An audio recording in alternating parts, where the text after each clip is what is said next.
তুমি জানো, এমন একজন মানুষ ছিলেন যিনি সবকিছু দান করে নিঃস্ব হয়ে গিয়েছিলেন, তবুও ইতিহাস তাকে সবচেয়ে ধনী বলেছে। ধনী অথচ নিঃস্ব কিভাবে সম্ভব? কারণ কারণ তার ধন ছিল আল্লাহর কাছে। তিনি ছিলেন হযরত আবু বকর রাদিয়াল্লাহু তাআলা আনহু। শুনেছি নির্যাতিত মুসলমানদের মুক্ত করতে তিনি নিজের সমস্ত সম্পদ দান করে দিয়েছিলেন।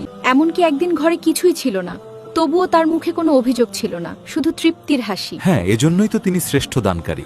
আর যখন রাসূল হযরত মুহাম্মদ সাল্লাল্লাহু আলাইহি ওয়াসাল্লাম জিজ্ঞেস করেছিলেন তুমি ঘরের জন্য কি রেখে এসেছো, তিনি বলেছিলেন, আমি আল্লাহ ও তার রাসূলকে রেখে এসেছি। এমন ঈমান থাকলে নিঃস্ব হয়েও মানুষ সবচেয়ে ধনী হয়। সেই শিক্ষা যদি আমরা সংসারে আনতে পারতাম, দান, ত্যাগ আর আল্লাহর উপর ভরসা, তাহলে আমাদের ঘরেও নেমে আসতো আল্লাহর রহমত আর বরকত। আল্লাহ আমাদের আবু বকর রাদিয়াল্লাহু তাআলা আনহুর মতো নিঃস্ব নয়, কিন্তু নিঃস্বতার ভয়হীন ঈমান দান করুন। আমিন।